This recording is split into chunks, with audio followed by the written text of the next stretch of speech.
Assalamualaikum warahmatullahi wabarakatuh. Apa kabar anak-anak semuanya?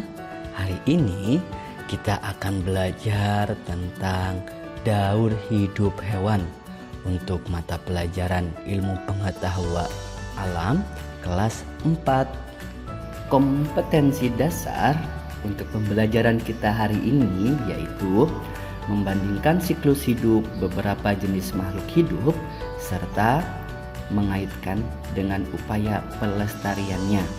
Jadi hari ini kita akan belajar tentang siklus hidup beberapa jenis makhluk hidup. Jadi dan kami telah meniupkan angin untuk mengawinkan dan kami turunkan hujan dari langit, lalu kami beri minum kamu dengan air itu, dan bukanlah kamu yang menyimpannya. Al-Hijr ayat 22. Mari kita memulai pembelajaran hari ini dengan membaca basmalah. Bismillahirrahmanirrahim. Daur hidup hewan.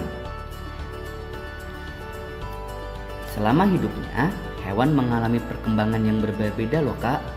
Perubahan bentuk tersebut dapat kita golongkan ke dalam 3 bagian.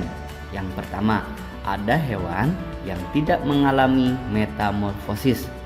Ada hewan yang mengalami metamorfosis sempurna dan ada hewan yang mengalami metamorfosis tidak sempurna.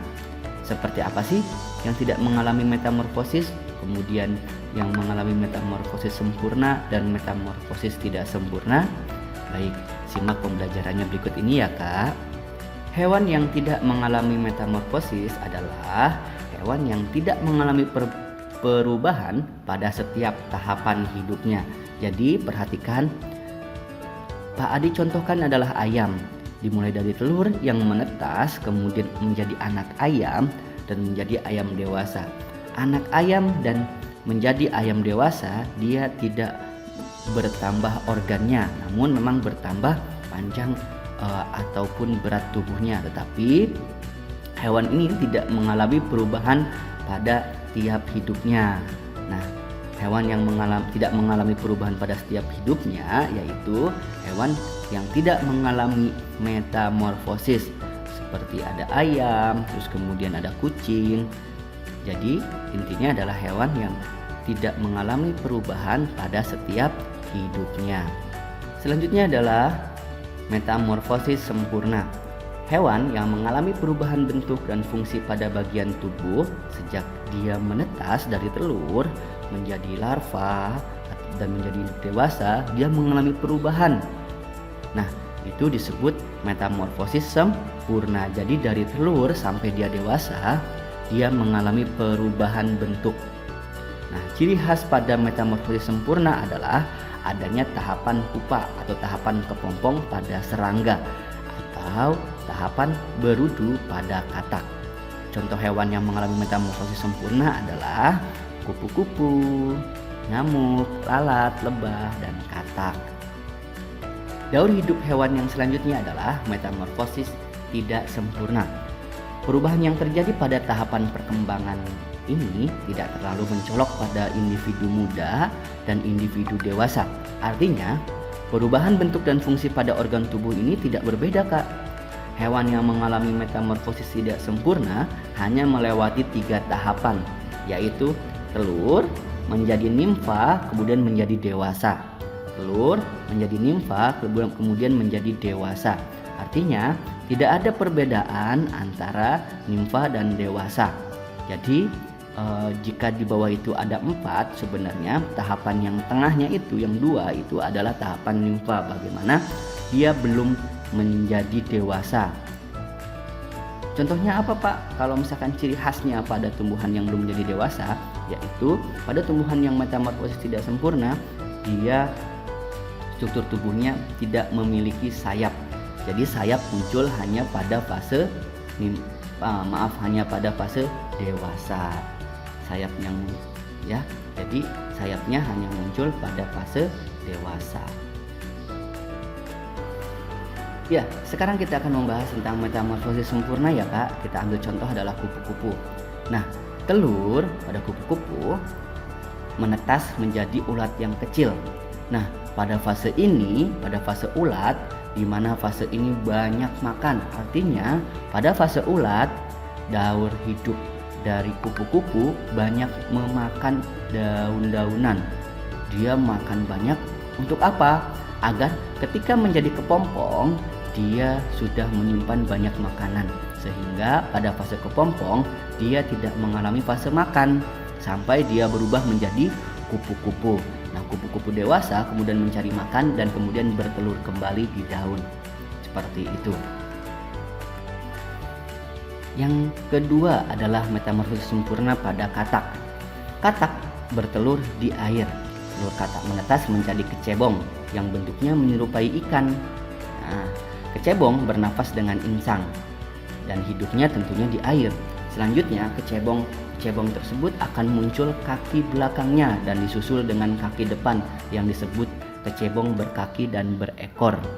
Kecebong berkaki dan berekor atau berudu berkaki dan berekor. Selang beberapa hari ekor kecebong akan hilang. Akhirnya jadilah katak muda yang siap pergi ke darat dan tumbuh menjadi katak dewasa. Ini adalah siklus hidup dari katak, ya, metamorfosis sempurna. Selanjutnya pada metamorfosis sempurna ada nyamuk. Nyamuk bertelur di air. Telur kemudian menetas menjadi jentik-jentik yang hidup di air. Selang beberapa waktu, jentik kemudian mendekati permukaan air hingga menjadi pupa. Nah, pupa itu berada di permukaan air. Pupa kemudian menjadi nyamuk muda dan terbang menjadi nyamuk dewasa. Nah, ada pada fase nyamuk yang sangat merugikan manusia dan sangat menguntungkan bagi manusia, yaitu pada fase jentik. Dia menguntungkan bagi beberapa peternak ikan karena dibutuhkan untuk makanan ikan-ikan kecil. Tapi pada fase nyamuk dewasa dia sangat berbahaya karena dapat menimbulkan penyakit demam berdarah. Selanjutnya, metamorfosis tidak sempurna. Wadi memberikan contohnya adalah kecoa. Kecoa berasal dari telur. Setelah menetas berubah menjadi kecoa muda yang menyerupai kecoa dewasa. Hanya saja pada kecoa muda dia belum memiliki sayap sehingga tidak dapat terbang seperti halnya kecoa dewasa. Jadi yang membedakannya adalah sayapnya. Namun secara struktur tubuhnya kecoa mudanya itu sudah hampir mirip dengan kecoa dewasa, namun tidak ada tidak ada sayap. Yang selanjutnya adalah metamorfosis tidak sempurna pada belalang. Belalang mengalami metamorfosis tidak sempurna karena hanya mengalami tiga fase perubahan, yaitu telur, nimfa, dan belalang dewasa. Nah, nimfa, perhatikan, hampir sama dengan belalang dewasa. Jadi walaupun di diagramnya ini banyak bentuknya, namun ternyata organ-organnya hampir sama dengan belalang dewasa. Namun pada fase nimfa sekali lagi belum memiliki sayap seperti pada fase dewasa. Jadi perbedaannya hanya itu ya Kak. Sebenarnya pada metamorfosis tidak sempurna dia tidak mengalami perubahan bentuk. Bentuknya itu sama seperti fase dewasa. Jadi bagaimana Pak metamorfosis sempurna dengan metamorfosis tidak sempurna, perbedaannya apa sih? Nah, di sini ada. Kalau misalkan metamorfosis sempurna itu mempunyai 4 tahapan, yaitu telur, larva, pupa, dan dewasa. Nah, jika metamorfosis tidak sempurna, dia mengalami 3 tahapan, telur, nimfa, dan dewasa. Nah, terus kalau misalkan yang tidak mengalami metamorfosis, dia tidak mengalami perubahan bentuk. Terima kasih. Nanti tugasnya Pak disiapkan ya dalam panel tugas di Pintro. Oke. Kita akhiri dengan membaca hamdalah bersama-sama. Alhamdulillahirabbil alamin. Assalamualaikum warahmatullahi wabarakatuh.